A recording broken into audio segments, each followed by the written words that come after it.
Hello बच्चों कैसे हैं आप लोग। आशा करता हूं कि आप लोग अच्छे होंगे। अभी के इस वीडियो में हम लोग स्क्वायर रूट ऑफ 2 के बारे में डिस्कशन करेंगे जो इर्रेशनल नंबर है। तो चलिए शुरू करते हैं। आपने सुना होगा स्क्वायर के बारे में। स्क्वायर किसको कहते हैं बताइए। जैसे मैं बोलूं 1 स्क्वायर, क्या मतलब है इसका? 1 इंटू 1, क्या रिजल्ट आएगा? 1। बिल्कुल सिंपल सी बात है। 2 स्क्वायर क्या होगा? 2 इंटू 2, जिसका वैल्यू कितना होगा? 9।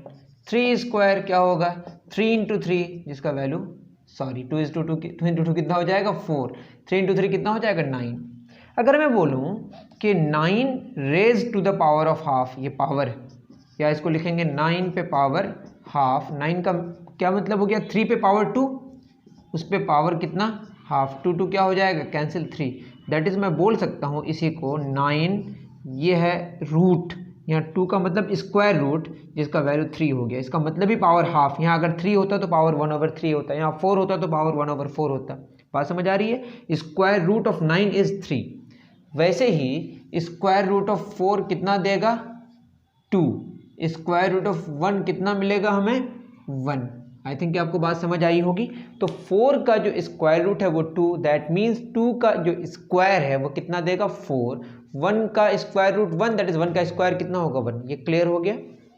अब इसके बाद क्या जानने की कोशिश करना है हमें? मिटाऊं इसको। देखिए अब क्या है कि अगर मैं 1 स्क्वायर 1 बोला, मैं अगर बोलूं स्क्वायर रूट ऑफ 1, मुझे पता है 1, क्यों? क्योंकि हमें पता है कि 1 का स्क्वायर कितना आएगा? 1। बिल्कुल समझ आ रहा है। स्क्वायर रूट ऑफ 4 कितना होगा? 2। क्यों? क्योंकि 2 का स्क्वायर कितना होता है? 4। लेकिन क्वेश्चन में अगर हमें पूछा जाए कि 1 और 4 के बीच तो और भी नेचुरल नंबर्स है ना, जिसको हम स्क्वायर रूट ऑफ 2 कह सकते हैं, square root of 3, that is 2 एक नेचुरल नंबर है, 3 एक नेचुरल नंबर, उसका स्क्वायर रूट कितना होगा? 3 का स्क्वायर रूट कितना होगा? ये पता करने के लिए हमें ये पता करना पड़ेगा किसका स्क्वायर 2 होगा और किसका स्क्वायर 3 होगा। तो इसको जानने के लिए हमें ये बात समझ आ गई कि 1 का स्क्वायर 1 होता है और 2 का स्क्वायर 4 होता है। तो 1 और 2 के बीच में कोई एक ऐसा नंबर होगा जिसका स्क्वायर क्या मिलेगा हमें? 2 मिलेगा। That means square root of 1 1 देता है, स्क्वायर रूट ऑफ 4 2 देता है, तो स्क्वायर रूट 2 का जो वैल्यू होगा वो 1 से बड़ा होगा और 2 से छोटा होगा। दैट इज 2 कब आएगा? 1 के स्क्वायर से ज़्यादा वाले वैल्यू में। तो 1.1 स्क्वायर होगा या 1.2 स्क्वायर होगा, उसके लिए मुझे सर्च करने की ज़रूरत है। तो बात तो समझ आ गई कि स्क्वायर रूट ऑफ 2 का वैल्यू क्या होगा। उसके लिए हमें ये जानना पड़ेगा कि किसका स्क्वायर 2 होगा। ठीक है, तो किसका स्क्वायर 2 होगा उसको जानने के लिए हम लोगों ने क्या किया, ये तो क्लियर हो गया कि इसका वैल्यू 1 और 2 के बीच में कोई नंबर होगा जिसका स्क्वायर 2 मिलेगा। ठीक है, अब इसको जानने की कोशिश करते हैं कि अगर हम बात करें, इसको उतार लिए होंगे आप, ये तो क्लियर हो गया कि स्क्वायर रूट ऑफ 2 का जो वैल्यू होगा वो 1 से बड़ा होगा और 2 से छोटा होगा। दैट इज हमें ये पता करना है कि किसका स्क्वायर 2 होगा। तो इसके लिए हमने क्या किया? 1.1 लिया। अगर ये भी बड़ा हो जाए तो हम 1.01 से शुरू करेंगे। 1.1 का स्क्वायर कितना होगा? 1.21। 1.2 स्क्वायर कितना होगा? 1.44। 12 स्क्वायर 144 होता है। 1.3 स्क्वायर कितना होगा? 1.69। 1.4 स्क्वायर कितना होगा? 1.96।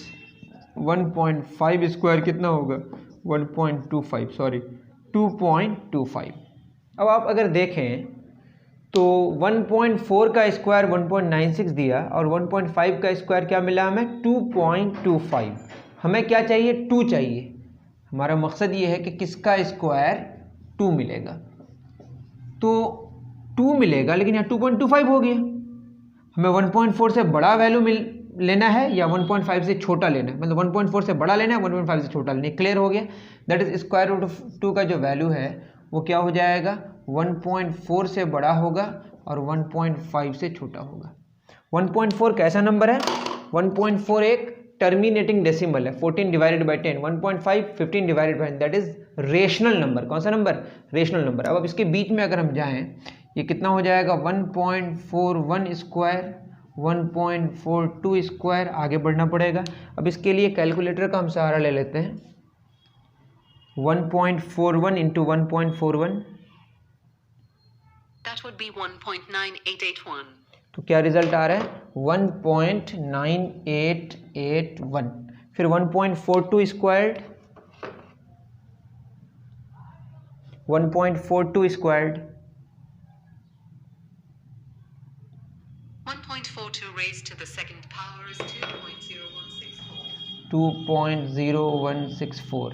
फिर हमारा अगर आगे देखें, इससे आगे जाने की इसलिए ज़रूरत नहीं है क्योंकि यहाँ पे 2.0164 आया। अब इसके बीच में वैल्यू मिलेगा, that means square root of 2 का वैल्यू 1.41 से बड़ा होगा और 1.42 से छोटा होगा। फिर हमें क्या करना पड़ेगा, 1.411 स्क्वायर, 1.412 स्क्वायर्ड, 1.413 स्क्वायर्ड, इस तरह से आगे बढ़ना पड़ेगा। फिर इसके बाद हमें आगे बढ़ते जाना है और ये कभी भी ख़त्म होने वाला नहीं है, बस ये 2 के क्लोज हो जाएगा बट 2 कभी नहीं आएगा। दैट मीन्स अगर मैं स्क्वायर रूट 2 का वैल्यू लिखूं, अब तक हमने ये जाना कि 1.41 से बड़ा होगा, मैंने 1.41 लिखा, बट उसके बाद फिर कोई ना कोई रिजल्ट आएगा, फिर उसके बाद उन दोनों के बीच होगा, फिर उन दोनों के बीच होगा। इस तरह से पॉइंट के बाद जो डिजिट्स हैं वो चलते चले जाएंगे। दैट इज़ ये कभी भी टर्मिनेट नहीं करेगा। ये वैल्यू मैं अप टू 2 डेसिमल पॉइंट के बाद 2 डिजिट्स ले रहा हूँ, ये अप्रॉक्स है। क्या ये अप्रॉक्स है, बट इसके बाद 1.41 क्या आते रहेगा, डिजिट्स तो हमारे पास 10 ही है, 0 1 2 3 4 5 6 7 8 9, वही आते रहेगा, लेकिन कोई पैटर्न नहीं आएगा, कोई पैटर्न नहीं आएगा। जैसे 22/7 की अगर बात करें, ये क्या होगा 3.142857, फिर क्या आएगा 142857, फिर क्या आएगा 142857। इस तरह का कोई पैटर्न रिपीट नहीं करेगा।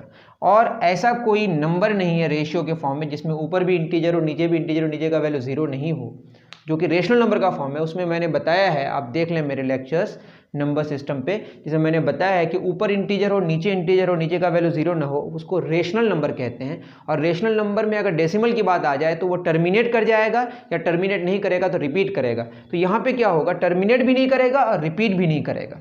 ये नॉन टर्मिनेटिंग रिपीटिंग डेसिमल्स है।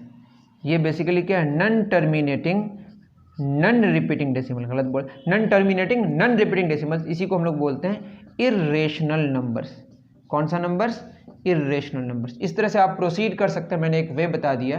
तो ये है स्क्वायर रूट ऑफ 2 की कहानी, जिसका वैल्यू हम लोग 1.41 जानते हैं। ये अप्रॉक्स है, ये टर्मिनेटिंग डेसिमल है और ये नॉन टर्मिनेटिंग रिपीटिंग डेसिमल है। इसके बाद इनके डिजिट्स आते रहेंगे पॉइंट के बाद, कभी ख़त्म भी नहीं होगा और कभी उसका एक पैटर्न रिपीट भी नहीं करेगा। आई थिंक कि आपको ये स्क्वायर रूट ऑफ 2 की कहानी समझ आई होगी। एग्जैक्टली ऐसे ही आप स्क्वायर रूट ऑफ 3 के बारे में भी जान सकते हैं। ठीक है, इसमें और मैं कुछ बता दूं, कुछ और इम्पॉर्टेंट बात है, इसको मिटा दूं। चलिए, स्क्वायर रूट ऑफ 2 के बारे में थोड़ा अगर और जानने की आप कोशिश करें, आप A4 साइज पेपर देखे होंगे। मान लेते हैं कि ये A4 साइज पेपर है, जिसमें इसका लेंथ है A और इसका ब्रेथ है B। तो इसका जो रेशियो होगा A और B का रेशियो ऐसा होगा। मैंने इसको ऐसे मोड़ दिया, अगर मोड़ दूंगा इसको तो इसका जो साइज़ होगा ये B हो जाएगा और ये हो जाएगा A/2। अब बड़ा कौन हो जाएगा, B, मतलब बड़ा कौन होगा, ये छोटा होगा, मुझे नहीं पता, बट इतना जान लें कि मैंने B लिया, अब ऊपर, अब नीचे क्या होगा A/2। ऐसा अगर हो जाए तो यही A4 साइज़ का डेफिनेशन है। ठीक है, अब इसको अगर हम सॉल्व करें तो क्या होगा, A/B is equal to 2B/A, that is A² is equal to 2B square, that is A²/B² equal to 2, या A/B का स्क्वायर कितना होगा 2, दैट इज A और B का जो रेशियो है उसका। आप इंटरनेट में सर्च करें A4 साइज़ का जो पेपर का जो साइज़ होता है, लेंथ कितना होता है, ब्रेथ कितना होता है, उसका जो रेशियो आप निकालेंगे, लेंथ और ब्रेथ का रेशियो, फिर इसको मोड़ देंगे इस तरह से, लेंथ को आधा करके, फिर ब्रेथ और लेंथ का जो रेशियो निकालेंगे, वो रेशियो आपस में बराबर होंगे, जिसका वैल्यू 1.41 अप्रॉक्स आपको मिलेगा। वो आप खुद घर पे करके देखें। ठीक है, तो ये कहानी है किसकी, स्क्वायर रूट ऑफ 2 की, जो आपका एक प्रैक्टिकल एग्जाम्पल है कहाँ पे ये इस्तेमाल हुआ है। ओके, आई थिंक आपको बात समझ आई होगी कि स्क्वायर रूट ऑफ 2 का रहस्य क्या है। ठीक है, तो जिसका वैल्यू 1.41 अप्रॉक्स होता है, 1.41 नहीं होता है। इस बात को ध्यान में रखें। स्क्वायर रूट ऑफ 2 एक इरेशनल नंबर है, non terminating non recurring decimal 1.41 एक टर्मिनेटिंग डेसिमल है जो कि एक रेशियो के फॉर्म में आता है, जिसमें ऊपर भी इंटीजर होता है, नीचे भी इंटीजर होता है, नीचे का वैल्यू 0 नहीं होता, जिसको हम रेशनल नंबर कहते हैं, और स्क्वायर रूट ऑफ 2 एक इरेशनल नंबर है। वैसे रेशनल और इरेशनल दोनों ही रियल नंबर्स हैं, दोनों को नंबर लाइन में ड्रॉ कर सकते हैं। ओके, आई थिंक आपको समझ आया होगा। अभी के लिए इतना ही, दीजिए इजाज़त। Thank you.